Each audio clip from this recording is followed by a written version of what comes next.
pronounce with me the Shanti Patha also.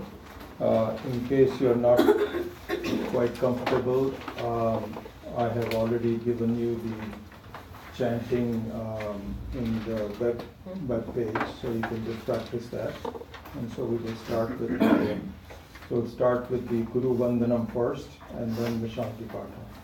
And so on the Guru Vandanam, for this class, the Sahana Bhavatu becomes part of the Shanti Patha, so we will not chant that separately as we do for the Tuesday night class. Om Shruti Smriti Purananam Alayam Karunalayam Namami Bhagavatpadam Shankaram Loka Shankaram Shankaram Shankaracharyam Keshavam Badarayanam Sutra Bhashya Kritau Vande Bhagavantau Punah Punah Ishvaro Gururatmeti Murti Veda Vibhagine Vyoma Vadyapta Dehaya Dakshinamurtaye Namaha Gukarastvandakaro Vai Rukarastanivartakaha Andhakara Nirodhitva Guru Vidya Vidiyate Sadashiva Samarambham Shankaracharya Madhyamam Asmadacharya Paryantam Vande Guru Paramparam. Om Shanno Mitra Varunaha Shanno Bhavatvaryama Shanna Indro Brihaspatihi Shanno Vishnurukramaha Namo Brahmane Namaste Vayo Tvameva Pratyaksham Brahmasi Tvameva Pratyaksham Brahma Vadishyami Ridam Vadishyami Satyam Vadishyami Tanmamavadu Tadvaktaram Avadu Avadu Mam Avadu Vaktaram. Om Shanti Shanti Shanti.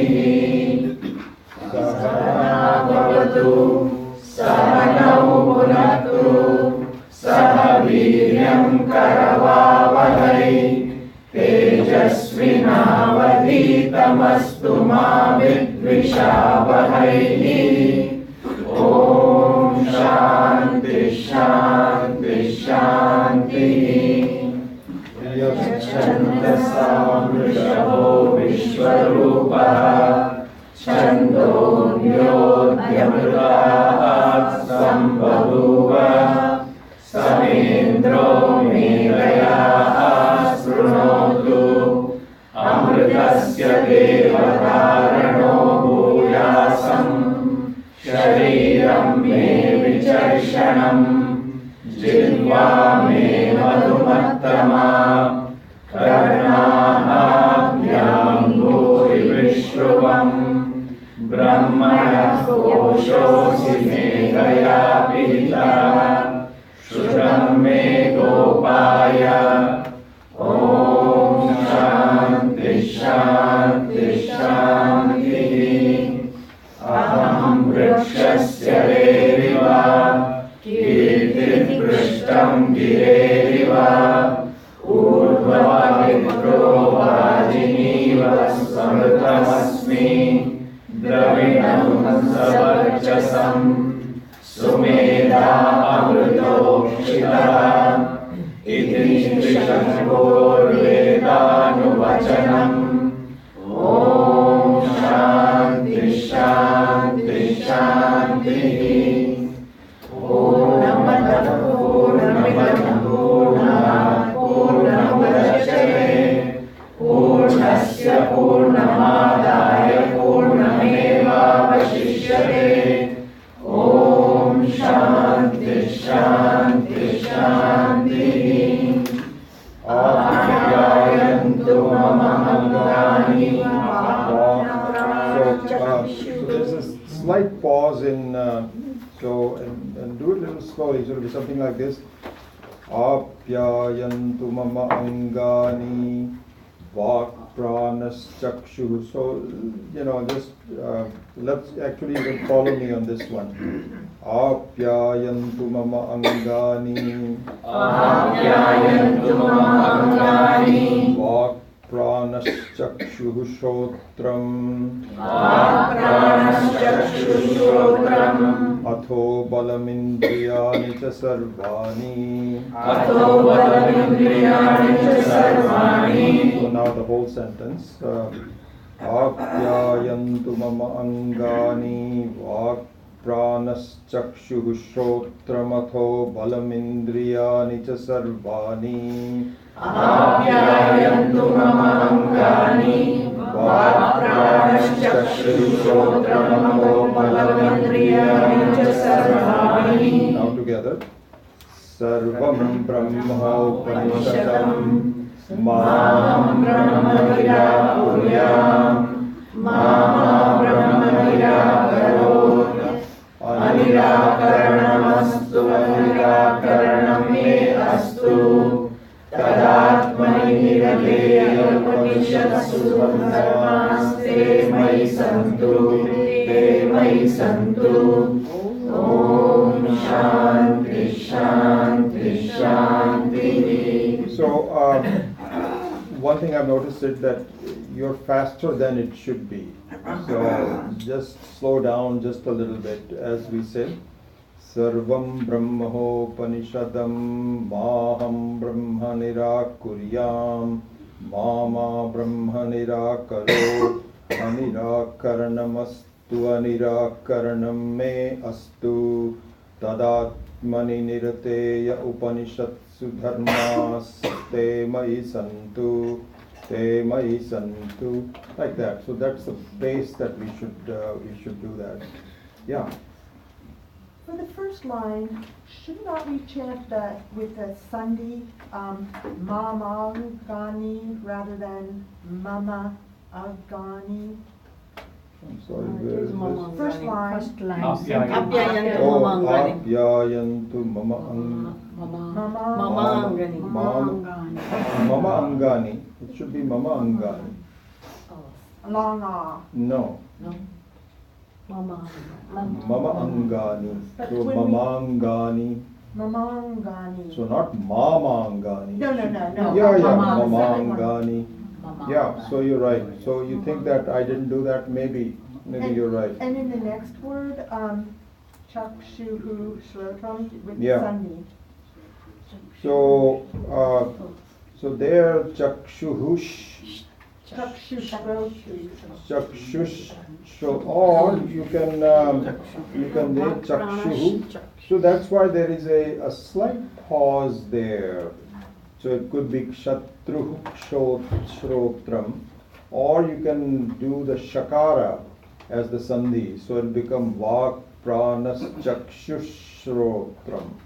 Either one of these is okay. So I think that we should do do it together as a shakara sandhi. So it'll become something like this. Let me just pronounce it. Apyayantu mamangani vak pranas chakshuh shrotramatho balamindriyani cha sarvani. Something like this. So let's just do it. Just follow after me.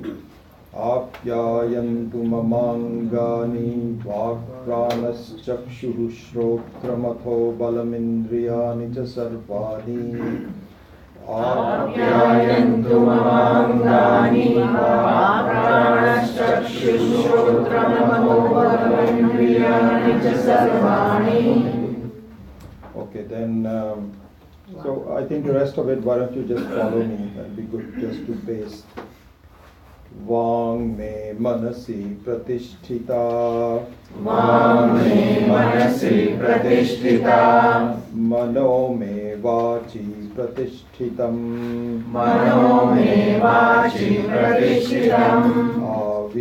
Avir maedhi. Avir mahedi. Vedasya maani isthaha. Vedasya maani isthaha. Shrutam me ma prahasihi. Shrutam me ma prahasi. Anena sorry. Anenadhitena Anenadhitena ahoratran sandadhami. Ahoratram sandadami. Ritam vadishyami. Ritam vadishyami. Satyam vadishyami. Satyam vadishyami. Tanmam avatu. Tanmam avatu. Tadvaktaram avatu. Tadvaktaram avatu. Avatu mam avatu vaktaram avatu vaktaram.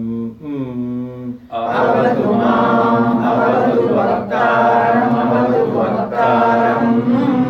Om Shanti Shanti Shanti. Om Shanti Shanti Shanti. Bhadranno apivataya manaha. Bhadram no apivataya manaha. Om Shanti Shanti Shanti. Om Shanti Shanti Shanti. Bhadran karnebhihi shrunuyama devaha. Bhadram karnebhihi shrunuyama devaha. Bhadran pashyema akshabhiryajatraha. Bhadram pashyema akshabhiryajatraha. Sthirairangai istushtvagum sastanubhihi. Sthirairangai sushtvagum sastanubhihi. Vyashema devahitam yadayuhu. Vyashema devahitam yadayuhu. Swasti na indro vruddhashravaha. Swasti na indro vruddhashravaha. Swasti na pusha vishwavedaha. Swasti nः Pusa विश्ववेदाः. Swasti nastarkshyo adhishtanemihi. Swasti नस्तार्क्ष्यो अरिष्टनेमिः. Swasti no brihaspatir dadhatu. Swasti no बृहस्पतिर्दधातु. Om Shanti Shanti Shanti. Om Shanti Shanti Shanti. Yo Brahmanam vidadhati purvam. Yo Brahmanam vidadhati purvam. Yo vai vedamscha prahinoti tasmai. Yo vai vedanscha prahinoti tasmai. Tagum hadevamatma buddhi prakasham. Tammadevamatmabuddhi prakasham. Mumukshurvai sharanamaham prapadye. Mumukshurvai sharanamaham prapadye. Om Shanti Shanti Shanti. Om Shanti Shanti Shanti. Okay.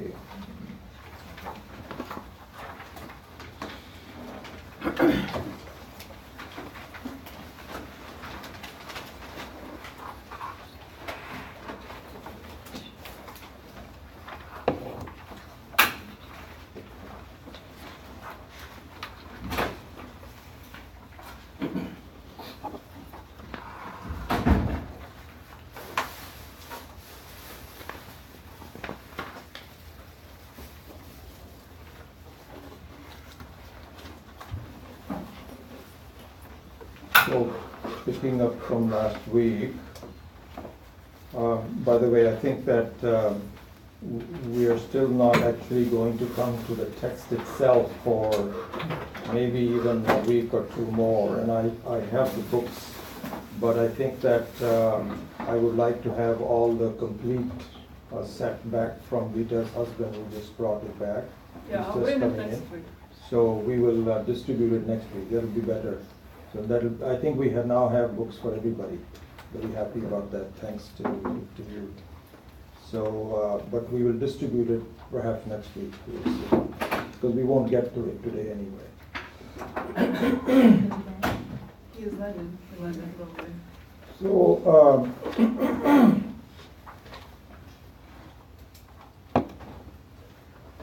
what we saw in the introduction to the Upanishads in general is that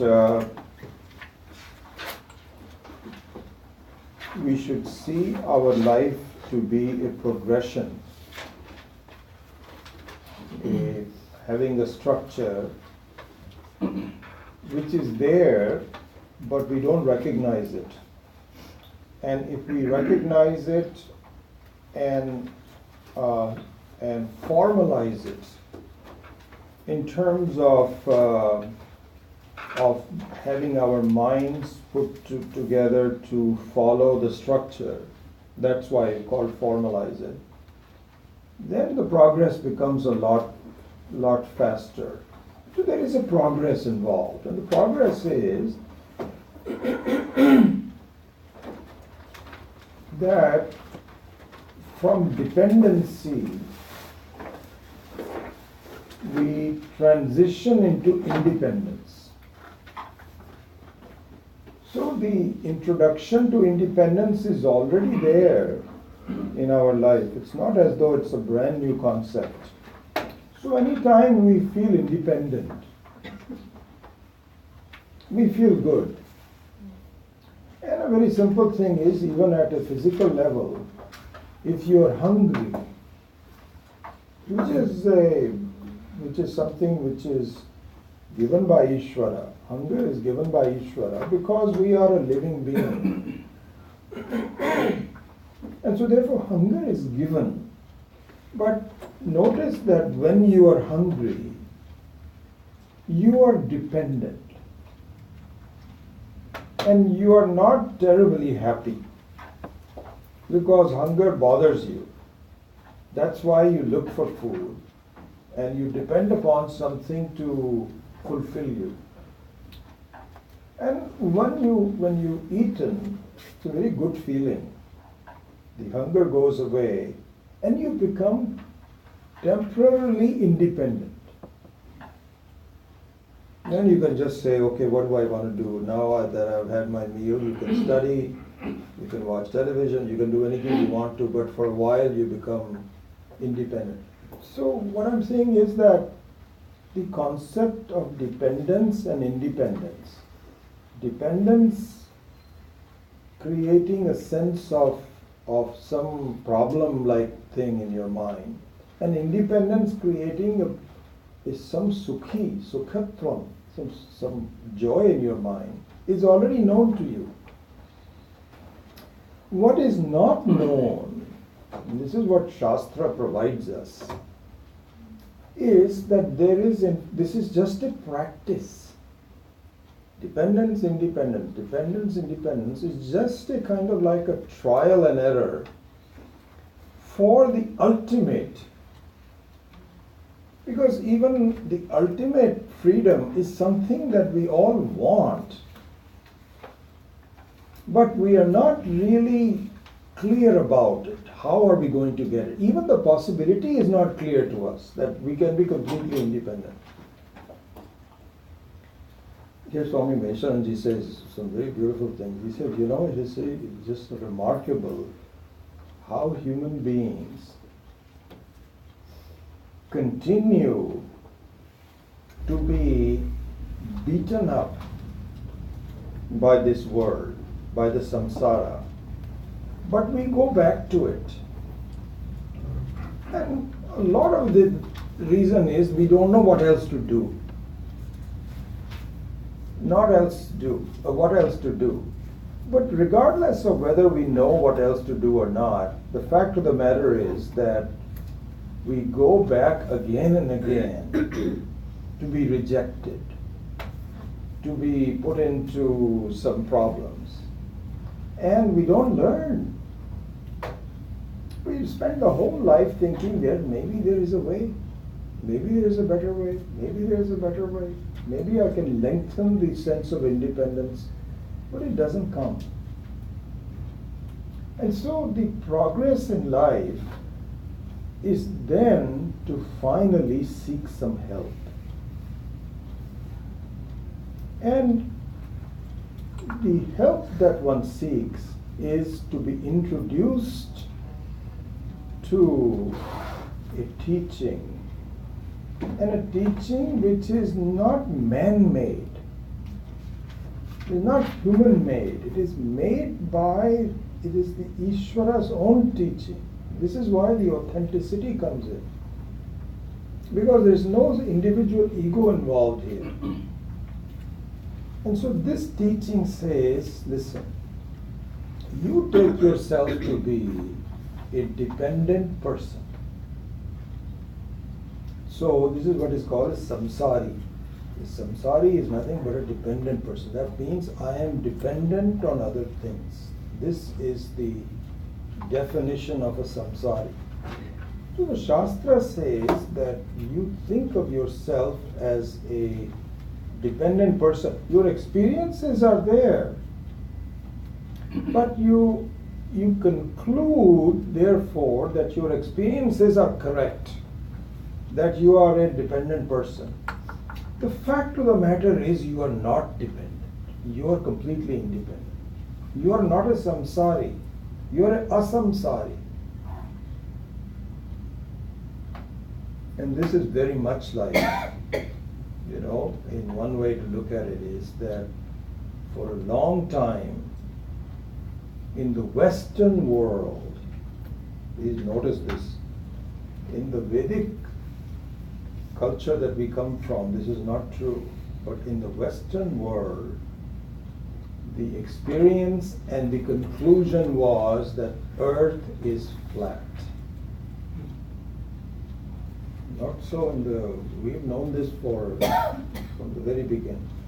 So somehow in the Western world, the Earth was, this is what is called a geocentric view. That the Earth is the main thing and everything else is revolving around it. Completely false, but people continue to believe it. And it took some inquiry to figure out, hey, this is not true. And so you had a number of scientists and astronomers and so on. They finally sort of put the pieces together and say this hypothesis is not correct. So there what we say is that your experience and conclusion can be wrong.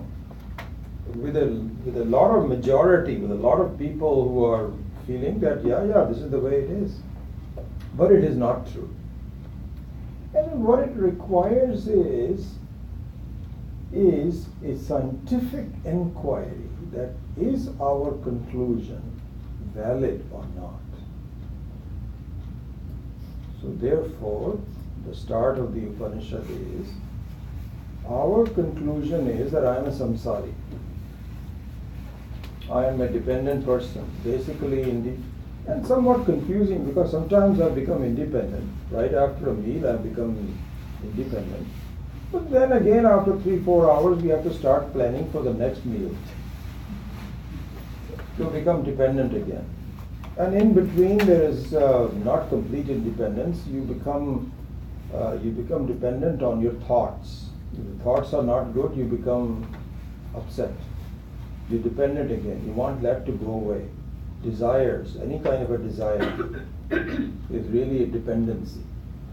So you are in the sea of confusion and dependency and independence and so on. There, the Shastra says this is not true. We say that your experience, we validate your experience. We're not saying that your experience is wrong, but the conclusion about your experience is not correct. So even for everybody that now knows that the geocentric view is not correct, you still see the flatness of the Earth. So the experience doesn't change. But the conclusion is now this is false. This is not, well, the earth is not flat. The sun doesn't rise. The earth is the one that is moving, that makes it looks like the sun is rising. So similarly, the Vedanta, the Shastra doesn't say that your experiences are not correct. But you have to view it in the sense that you are basically a non-samsari. And you are just enjoying a sense of, not enjoying, but you are suffering a sense of dependence. You really, this is just a kind of like a dream-like a situation. But you are, when you're fully awake to your nature, you are a asamsari. So therefore now begins the teaching. Because I have two conflicting views about myself. My own conclusion that I am a samsari, and the Shastra's conclusion that I'm an asamsari. I'm a free person. Which one is true? They are diametrically opposite to each other. And so I have to make that decision. With the help of the Shastra. The Shastra doesn't leave me and say, okay, you figure it out. No. But it says, are you ready to inquire into the truth about yourself or not? Because you have already tried everything else, nothing seems to work. Can you please listen to me for once? So this is exactly like saying that you've been confused because you think that the earth is flat and then the whole thing is moving around. Can you please inquire into it? This is not true. So thus begins our inquiry, and so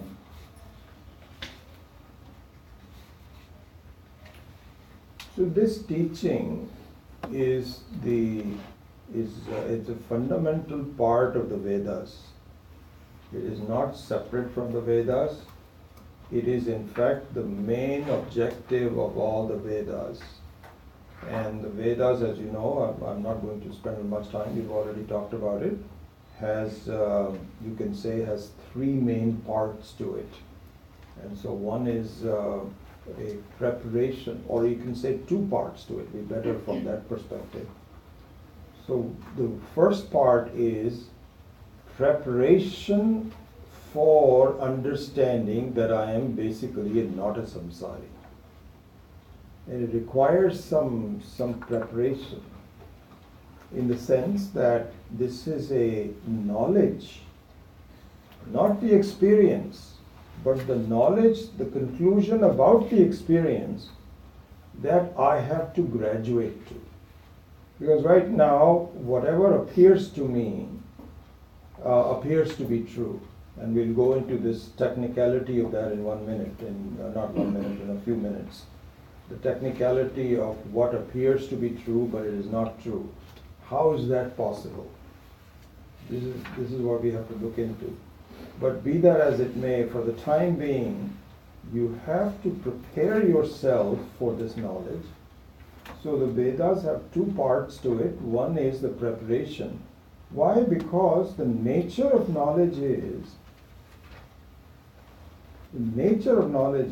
that you have to be qualified to know. Like anything sophisticated, you have to grow up to understand what that is. You cannot just, like for example in particle physics and so on like this, you cannot just immediately tell it to a 7-year-old. It requires a lot of physics, chemistry and so on. Finally you understand, yes, it is possible. So similarly, the first part of the Vedas all has to do with preparation. And the second part of the Veda, which is Jnanakanda, which is where the Upanishads come in, now says you are ready to understand. And here is how to conduct your inquiry so that you completely understand. This is the structure of the Vedas. So this part of the Vedas where the enquiry is directly conductive. See, you can even say that the preparation also is also part of the of learning, but it is indirect in the sense that you are just trying to fulfill all of the requirements that you need in order to understand. But now the enquiry is direct.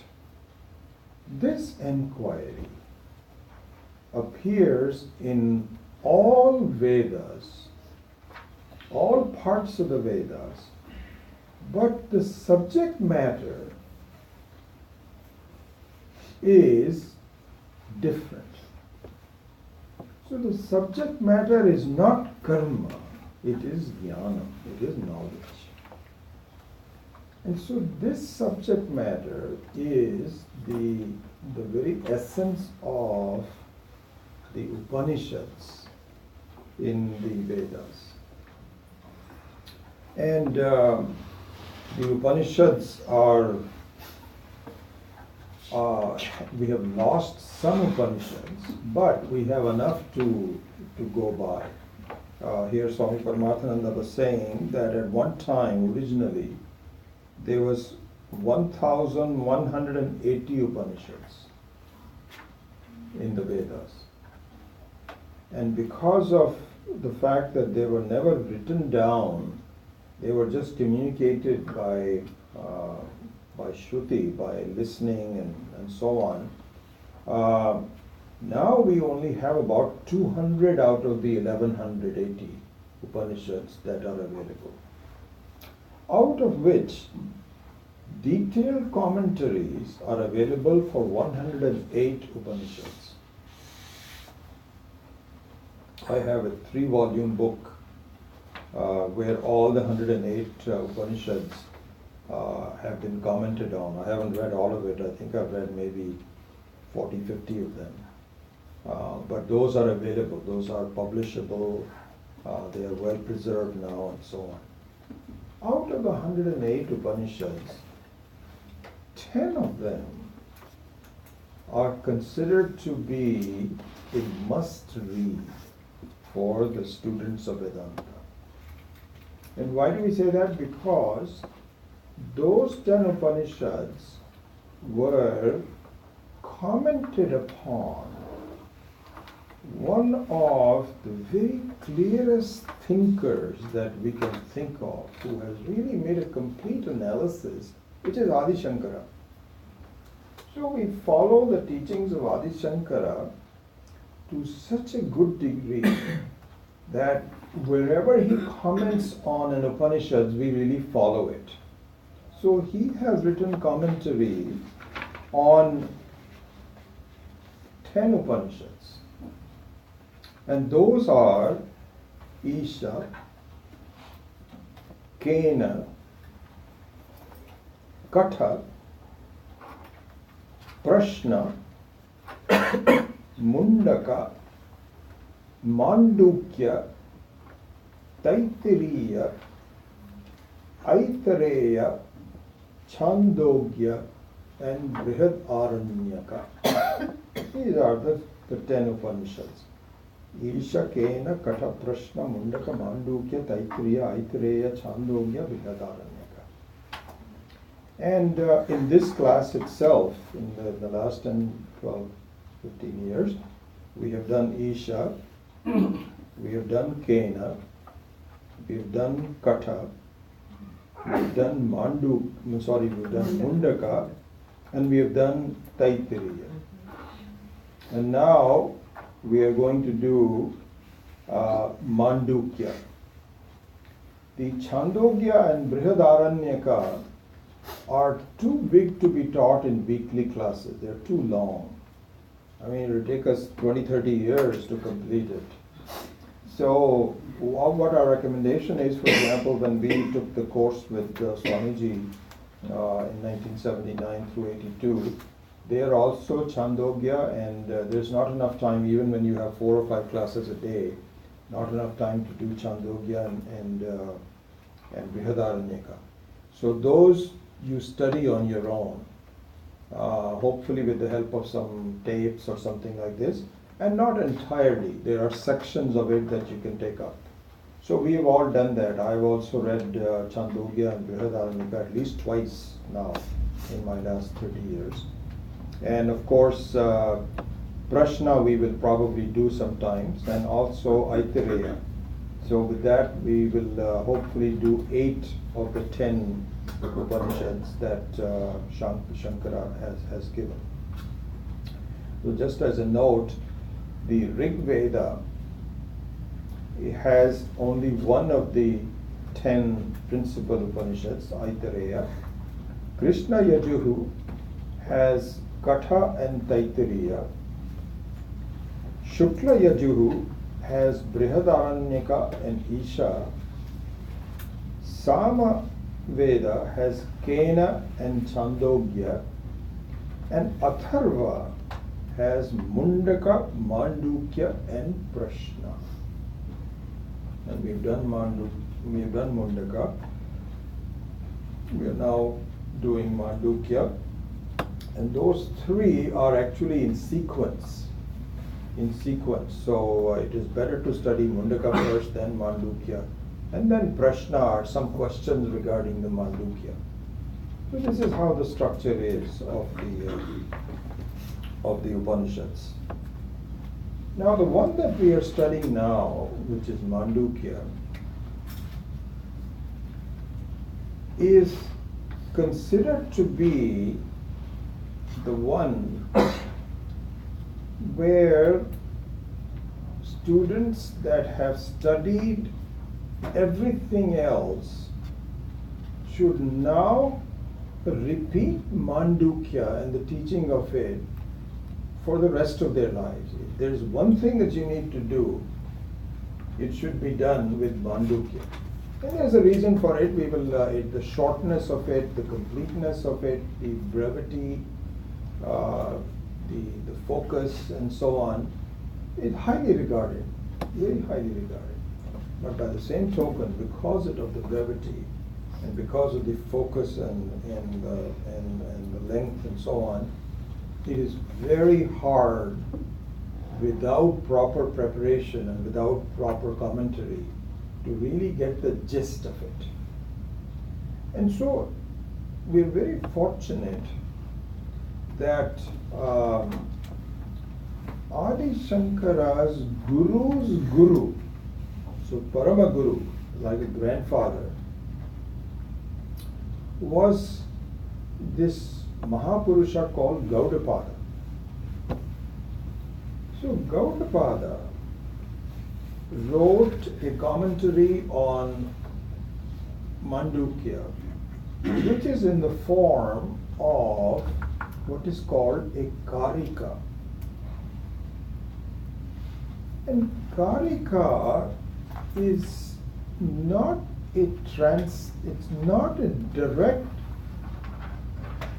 commentary on each verse, explaining the words of the verse. That would be called a bhashya. And also bhashya, which is peculiar to the commentaries written by Adi Shankara. So others are not called bhashya. This is so highly regarded that the commentaries of Adi Shankara have been given a special name called bhashya. But even if you were to look at tikas by other people and commentaries and so on, generally they are almost all cases they are in prose, full sentences. It says this is the meaning of it and so on and so forth. Karika is different. Karika focuses on the Upanishad, which has only 12 verses. Only 12 verses. It focuses on the Upanishad, but writes an independent, verse-oriented text. So Karika is in verses, not in prose. And believe it or not, in the entire annals of Vedanta, this is the only Karika that exists. There is another Karika which is written for Sankhya, which we don't completely we don't agree with the Sankhya's view, but there is another karika written for the Sankhya. But for the Advaita Upanishads, or Advaita Vedanta, there is only one karika which is written by Gaudapada. And Shankara wrote a bhashya for both the Upanishads as well as the karika. So that's what Shankara's commentary is, and so one of the things you may want to do if you are ambitious enough to do so.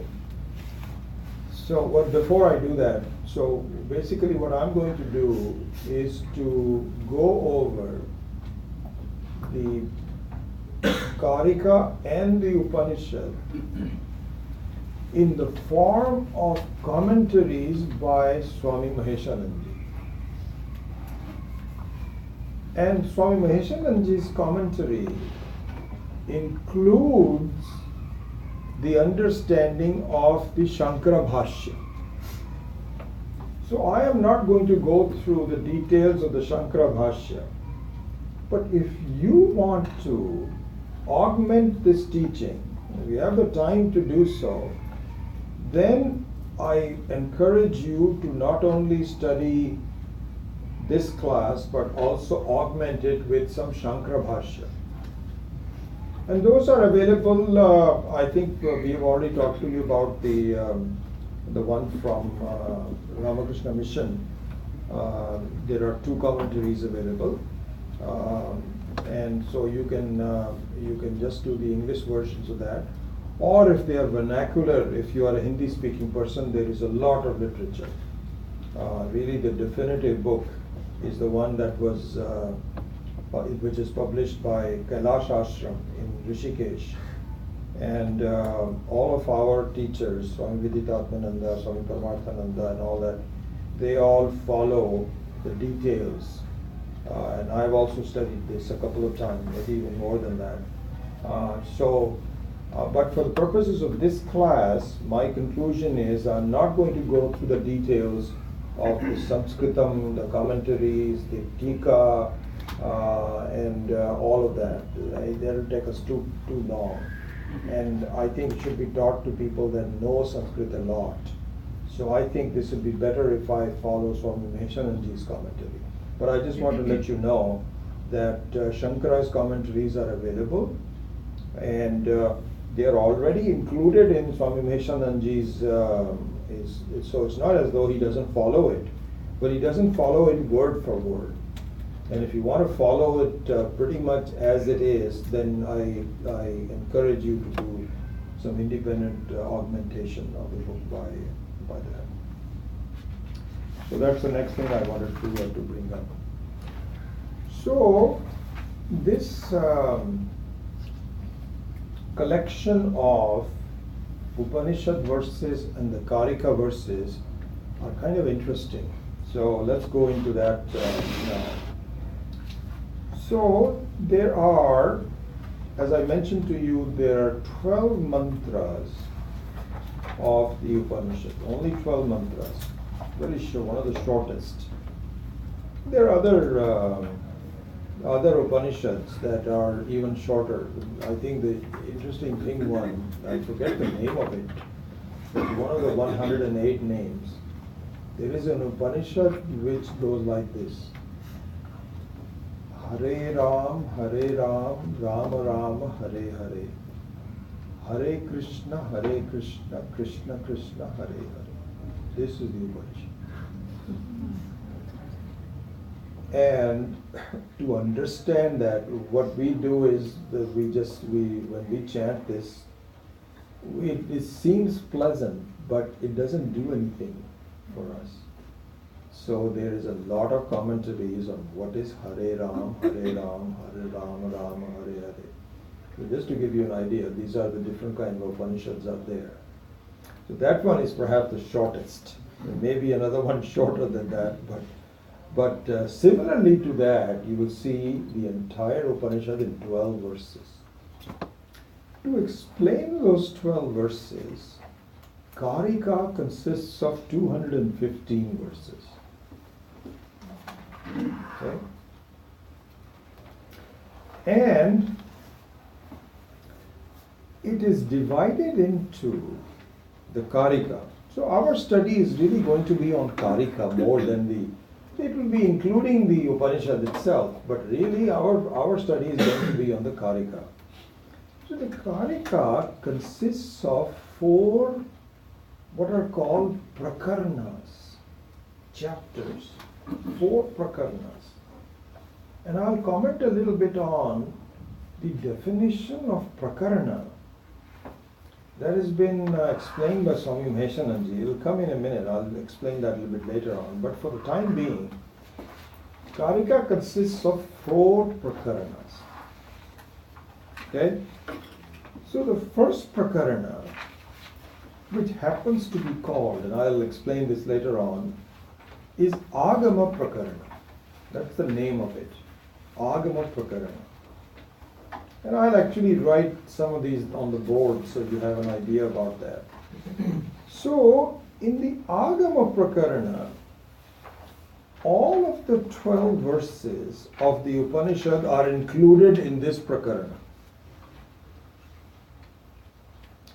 And 29 Karikas are added to the Upanishads. So you have 12 of the Upanishad, 29 of the Karika. This comprises the first Prakarana. The second Prakarana is called Vaithatya Prakarana. Vaithatya. So Vaithatya here means the one which does not really have any substance, which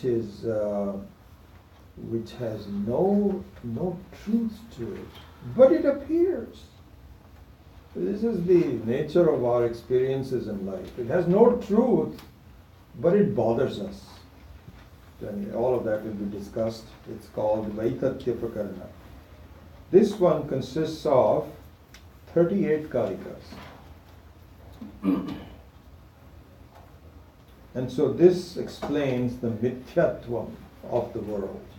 Goes into more details about the Mithyatvam, the fact that the whole world is nothing, has no real substance. Then the third one is called Advaita Prakaranam and focuses on, by taking into account the Mithya, the non-dual nature of the Atma. So this has 48 Karikas. And the last one, which is Alata Shanti Prakaranam. That's the name of it, Alata Shanti Prakaranam. And this has 100 Karikas and has 2 objectives. One is to remove all possible doubts about the knowledge, both your own, proposed by your own mind, as well as proposed by other well thought through alternatives of spiritual thought. Let's put it that way. Not even religion. We're not talking about religion. We're talking about spirituality, how the philosophical aspects of what the religion is. And so they throw darts at us and say, no, you cannot do this. How can we do that? So we defend all of that. This is purpose number one. The second purpose is that in doing so, it establishes a clear understanding that no other possibility can exist except the one that is given by Vedanta Shastra. So this is how the 4 Prakaranams go. Okay? So the next thing I want to do is to go over the definition of the word prakarana. So for now I'm going to shift over to Swami Maheshananji's book. So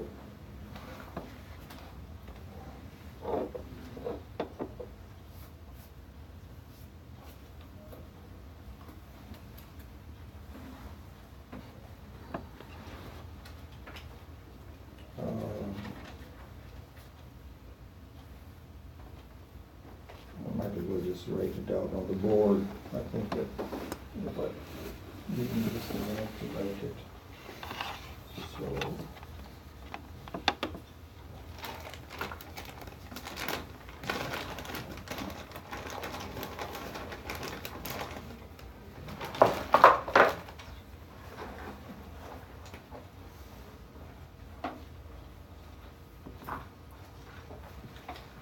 Just do that in Devanagari for now.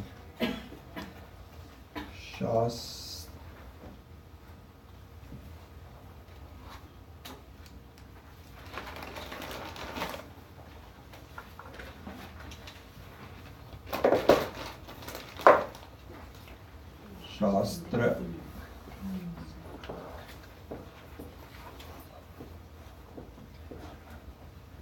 Prakarana.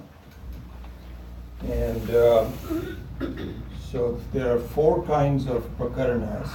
Let me do it here so that you can see it. So one is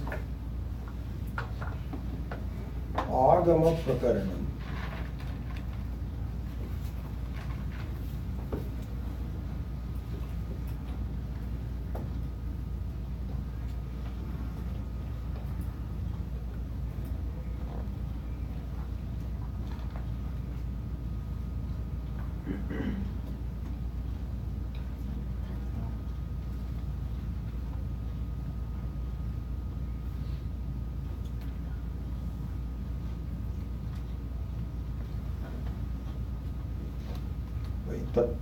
Vaitathya Prakaranam. This one is called Advaita Prakaranam.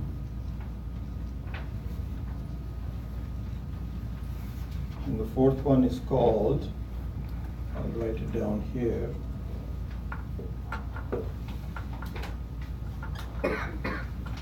Alata Shanti Prakaranam.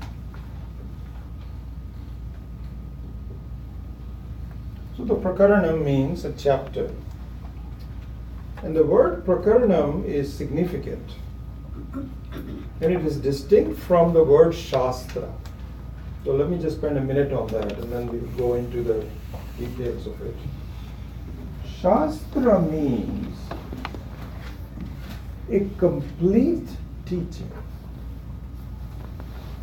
And so Shastra here would mean, for example, the Brahma Sutra, which is a composition of like 4,000 verses by Vyasa, is called Shastra. All possible things that you want to know about anything. Brahman, Jagat, our tendencies, ways of increasing our knowledge, etc., etc. So it's called Shastra. Prakarana means a topic within the Shastra.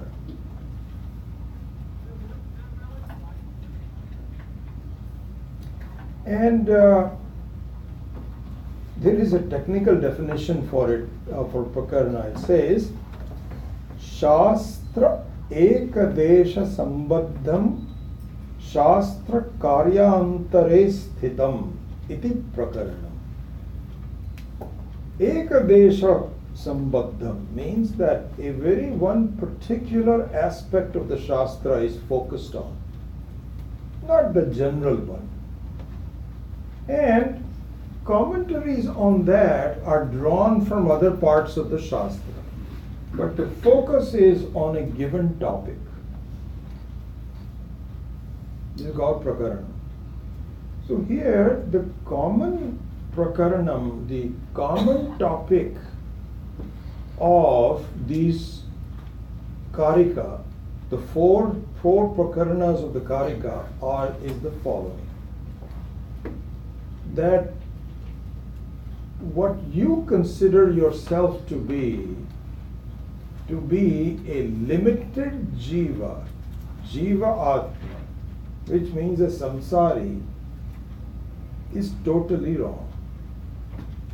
You are not a samsari. Jivatma in fact is nothing but Paramatma. This has to be proven. This is the common prakarana. And the Chatushtaya prakarana goes into different aspects of it. And the Shastra knows that we don't believe it. It's very hard for us to believe that we are independent. We are in fact the Paramatma itself. You don't take it lightly. You say, what are you talking about?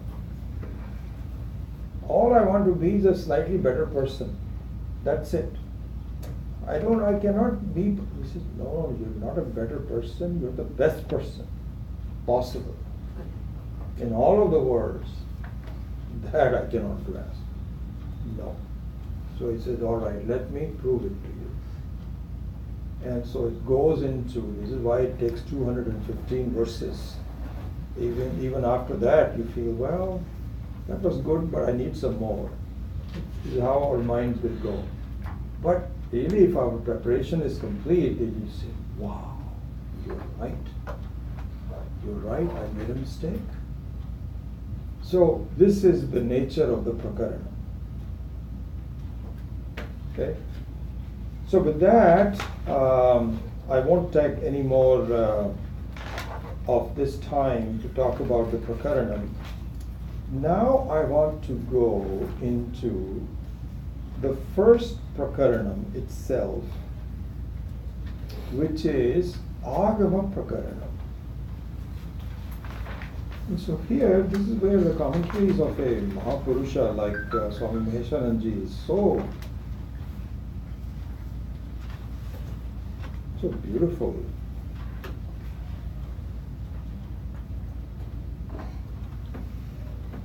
So he explains, and really I didn't, even though I have studied Mandukya a couple of times, these aspects of it was something new that was brought up by Swamiji.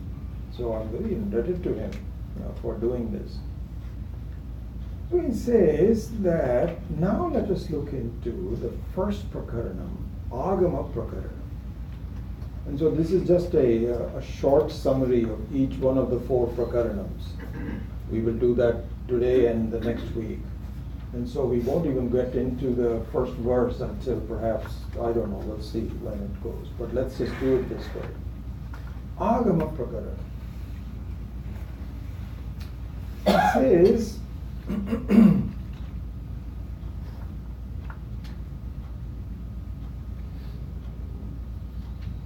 he gives an example to explain the purpose of the Agama Prakarana. And by the way, he also says that Agama means one which has been established from time immemorial,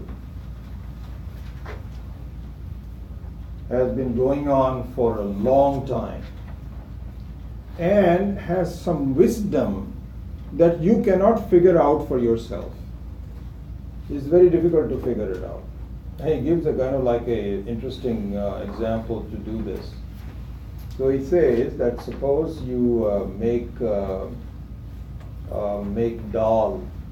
the pulses, Indian pulse dal. And he says that when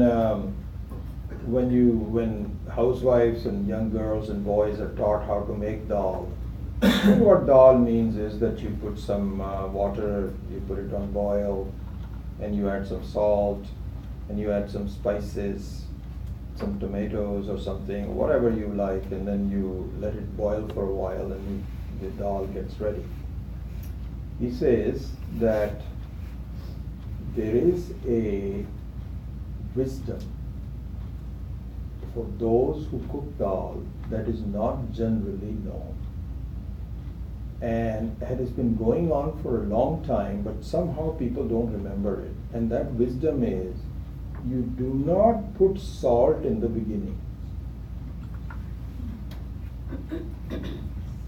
And if you don't put salt, the cooking time diminishes considerably. You let the spices are okay, but not salt. And he says this is not well known, but somehow the others, some mothers tell their daughters or daughter-in-laws or son-in-laws or whatever that this is the way to do it. And so you put some salt at the very end of the dal, not because the cooking gets a lot faster. And he says another one, if you pour a little bit of oil on the top of the water, it cooks a lot faster. And he says that this is also not very well known. Even though you can cook dal and so on and so forth, but it is not very well known. And the reason for that is that the oil makes a surface on the top, and it's kind of like a pressure cooker, right? Like a soft pressure cooker. It allows the heat to stay within the dal. Okay? So the Agama Prakaranam is one of those wisdoms that has been going on for a long time. And it works. And you have to understand it to a certain degree, but you accept it to a certain degree. Here, this will be explained in more detail later on. The main focus of Agama Prakaranam is the Omkara. Om.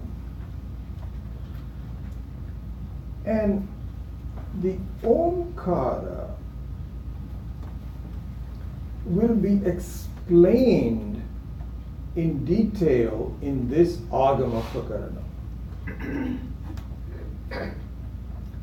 But this is where Swami Vishwananji's wisdom comes in. He says you should know that the Agama Prakaranam doesn't simply say that you have to understand all aspects of the Om, which you do, but it is not just the knowledge of Om, it is the practice of chanting the Om with everything that you do that will increase your sadhana towards it. This fact is not known. This fact is not known. You think that I know and all about Om, that is you, as we will do. He says this is not enough. This is just like saying you can cook dal by putting this and so on and so forth. So this is not just a subject of your knowledge. So this is where the sadhana comes in.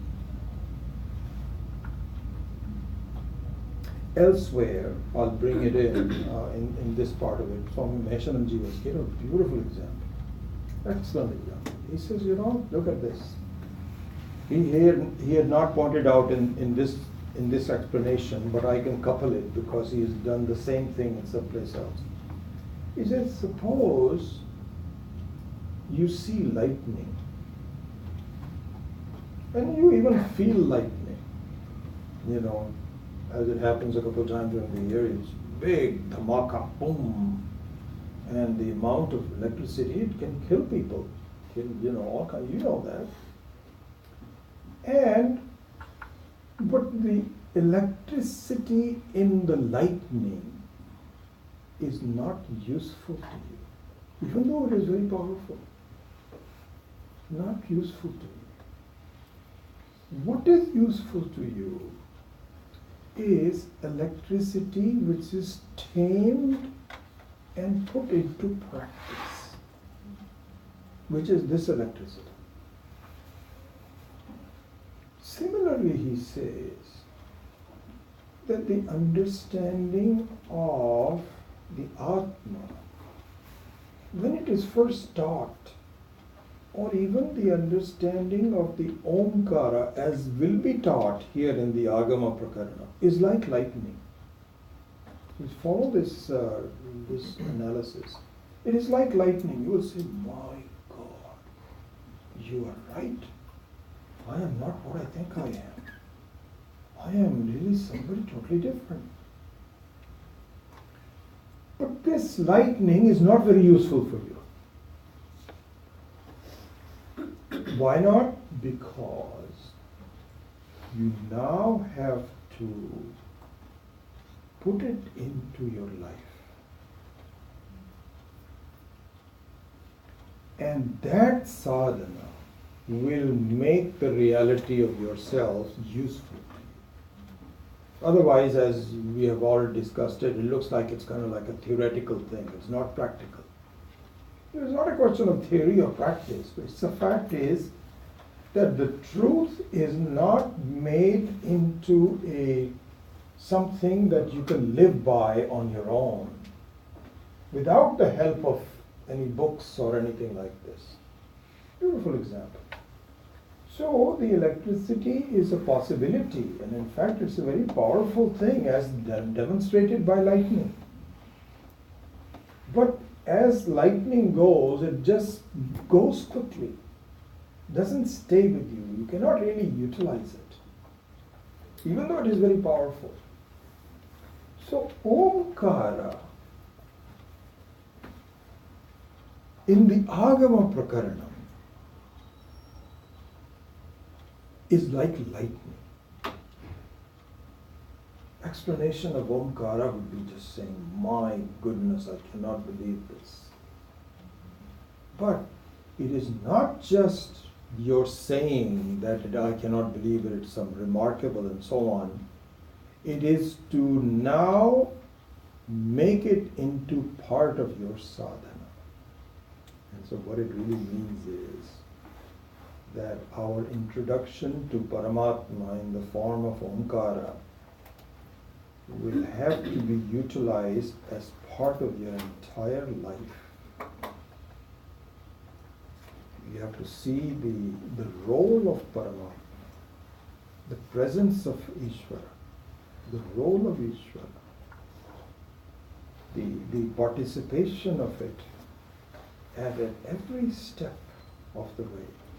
Only then will this become useful to you. So, going back to that example, even though you don't have to know that you don't put the salt in at first, you can still cook the dal, but it'll be a lot better if you learn the wisdom of the ages that do not put the salt in the beginning of cooking the dal. And so this means that really, and just accept it. Later on, you can figure out what the scientific basis is. Why is it that what does the salt do to delay the boiling point? That you can figure it out. But the fact is that you better accept the wisdom from old ages. So the Agama Prakaranam means that it is something that has been accepted for a long time. And you better learn how to do that. And what is accepted is the Shastra saying, Nana asti kinchana. Nana asti kinchana. It means that what you take yourself to be a difference between you and the world is really not true. You made a false definition of the differences. The Bheda, the Dvaita that you have made is false. It's false. It is not there at all. It has never been there. It will never be there. But you have just taken it to be like that. Here, Swamiji, I'll just close with this. I wanted to actually go into some more detail, but I won't have time to do that. He makes a very interesting, similarly example to the dal. He says that there is a quarrel between the father and the son. So the father has invested all of his life in bringing up the son and so on and so forth. And the son just misbehaves with the father. So one day the father got so sick of it, of his son's behavior, that he told him, from today onwards you are not my son. Is that clear to you? So the guy was shocked. He said, okay, I accept it. I'm not your son from now on. So he says, let's look at this situation. This is a conclusion which has some implications, which means that, what it means is that all of my estate, I'm going to give it to the other kids, not to you. And don't come into my house from now on. Those things you can do. But the fact is that you cannot say you are not my son, because that's a done deal. You cannot question that. You can have a conclusion, that's okay. But the conclusion has always been, it is from the time he was born, he was your son. And the time when you will be dead or he'll be dead, whoever comes first, he'll be your son. You cannot change that. Nana Stikinsana is one of those facts. There has never been a difference between you and the world, and there never will be. But you have concluded that I am different from the world. I reject this world.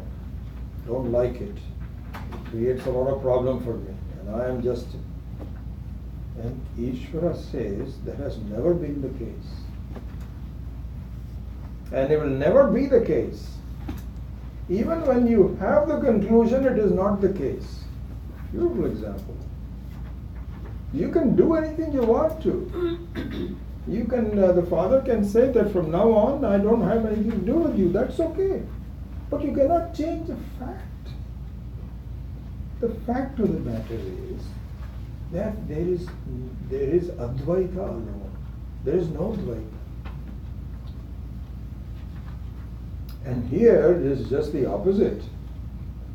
That in the case of the father, it's very possible that he may actually benefit more by disowning this stupid son who creates a lot of problem for him. That's okay. Here in our case, it's just the opposite. Because our conclusion is that I am a limited person, I'm a samsari. But the fact of the matter is, you cannot change the fact that you were never a samsari to begin with. And you are not even now, even though your experiences are that of a samsari. And you'll never be a samsari, even if you wanted to be a samsari. There's no truth to it. So this is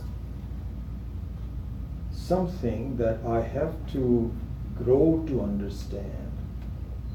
And so the Agama Prakaranam, in summary, is really one of the this is where another aspect of looking at this is that, as you know, we've talked about it, and you already know about this, that there is a process for me to go from knowing that I'm a samsari to knowing that I'm not a samsari. From feeling that I'm a samsari to knowing that I'm not a samsari. There's a process. And the process is, it has to be explained why you're not a samsari. I'm not pulling your leg. I have no agenda. I don't want any money from you. I'm just telling you you're making a mistake. Please understand it. So this is Shravana. This is Shravana. And then you say, but I have some questions. He says you can have any number of questions, but please listen some more. But think over it. So this is manana. You have to think over it. And sure, if you have any questions, I'll be very glad to answer it, but you have to answer your own questions in a very systematic manner. Don't just accept it that I'm a samsari. It is a subject of inquiry. So this is manana. And then finally is this fact useful to you? If this is the truth, why is it that you don't see it? Why don't you feel it? Why don't you live it? Why is it that is not the case? Trust your judgment more and more. And this is called nididhyasana. So in this process, the 4 prakaranas are also arranged in that manner. The Agama Prakarana is very Shravana based. You have to understand what is being said. is so different from what I expected that I have to really put my attention to it. Then the later prakaranas have to deal more with mananam and so on. And the last prakarana is based on nididhyasa. So you can look at it that way also. These are the 4 prakaranas that we will study. So I think I'll stop here. Just leave a few minutes for any questions or comments. But this is the structure. And I think what I will do is,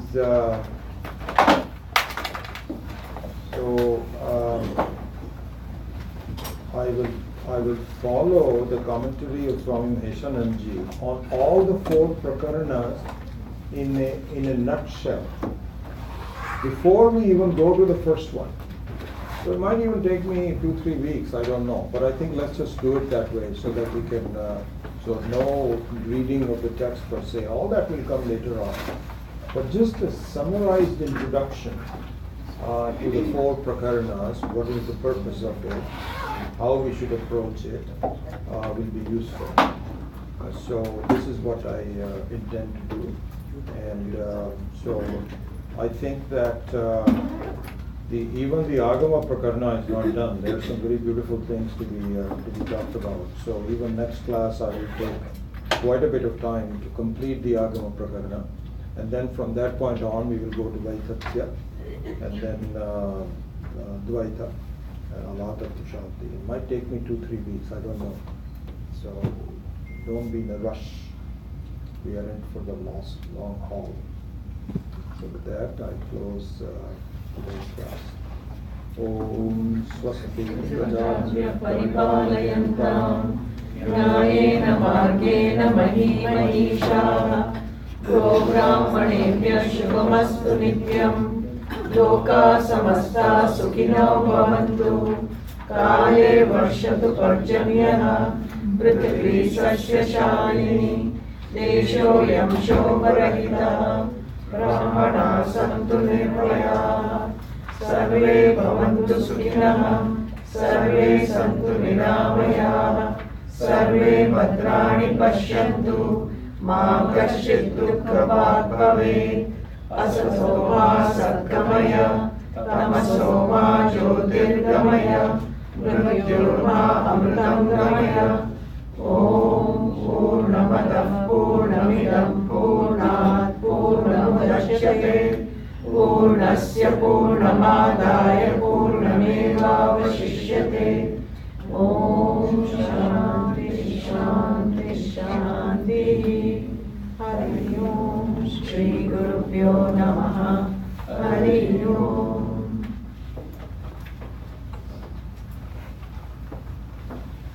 Yeah. So you said that, or it is said that the life is a preparation to ask why and get clear until you are ready to receive the jnana. But isn't the whole life is just a preparation, and the experience gives you the jnana seeps in little by little by little, and Yeah, it does. It does. So it's not a sudden kind of a thing. Yeah. So so you can transform that by saying the life is a preparation where, if introduced properly to the knowledge, then my clear understanding of that, it takes a while. But yeah, absolutely. I have a very Yeah. basic question. Okay. I may be totally wrong. When you say they were all revealed texts, they were revealed to Correct. enlightened souls. Yeah. How are we so sure that those revelations are not happening anymore? Well, in a way, the revelations are happening now. For example, a class like this, the revelations are, so it's being revealed by one person to the other. To the extent that I know something that you may not know, then I'm teaching you what you had not thought about before. In that sense, it's a revelation. So there's revelations taking place at all over the place. But in the so in fact, it's interesting, the verse that we chant, we'll come to that hopefully sometime. So yo brahmanam vidadhati purvam yo vai vedanscha prahinoti tasmai tagumha devam atma buddhi prakasham mumukshur vai sharanamam prapatye. So here, so there is in the kalpa, which is about 4.2 million years, the Vedas were the truth of the Vedas were communicated to Brahmaji. And so that means that Brahmaji who is the very creator of the praja, okay, was a jiva. He's an exalted jiva, but he's a jiva like you and I. And his body and mind are going to stay for 4.2 million years. So that is the Brahmaji. To him, this knowledge was given by Ishvara. And then it started to percolate down to the Sanat Kumaras and so on and so forth, and then to Gaudapada and so on and so forth. So the revelations are in a way are still going on at various levels. But as far as the original revelation, there is only one, which is to Brahmaji.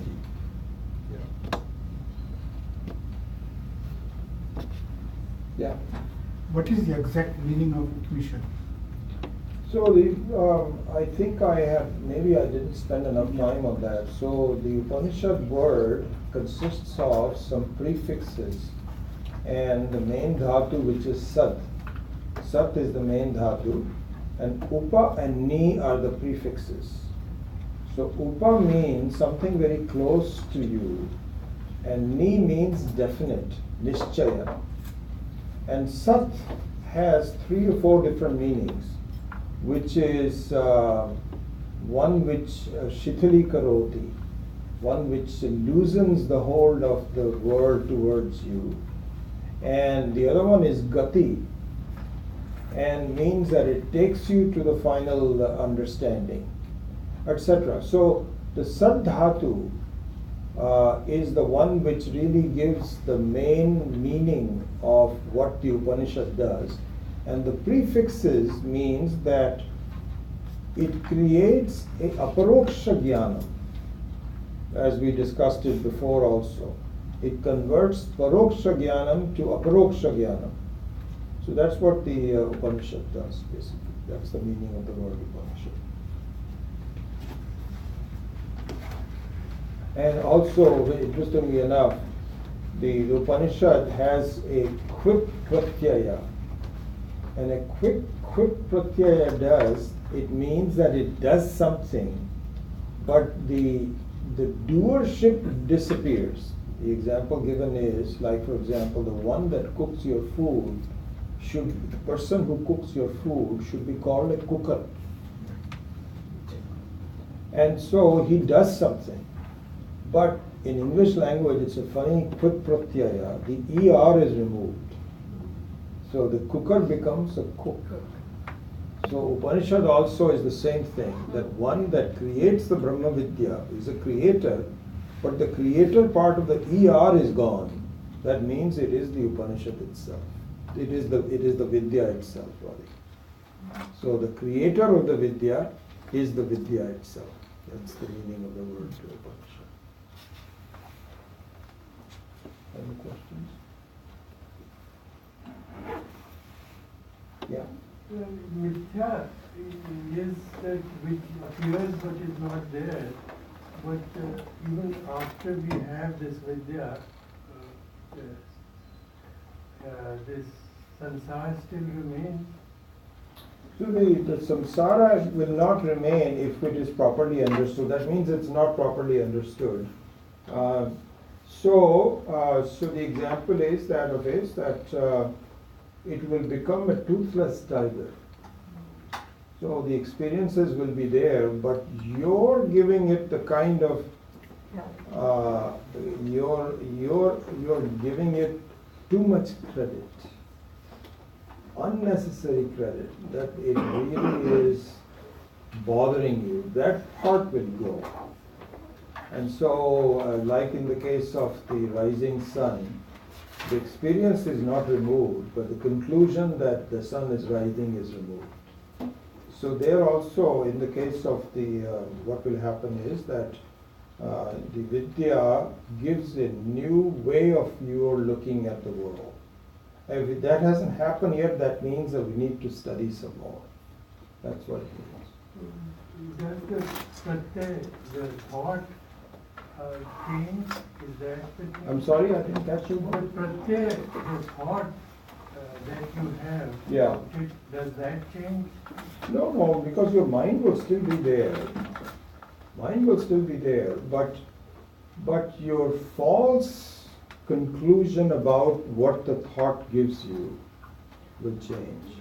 Thoughts will still be there, mind will still be there, but it is, you are giving it some importance that will not happen.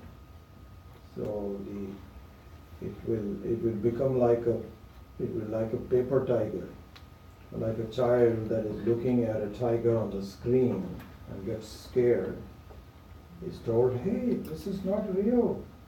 Don't get scared. So similarly here also, the very experience of life itself, once it is told that this is just like this shouldn't bother you, and you have to see why that is the case. That's the mithyatvam, vaithatya prakaranam, number 2. Then your experience remains the same. If the child were to be told that this is just a tiger which is on the screen, you can still see the tiger but not be scared as much about it. That's something like that happens.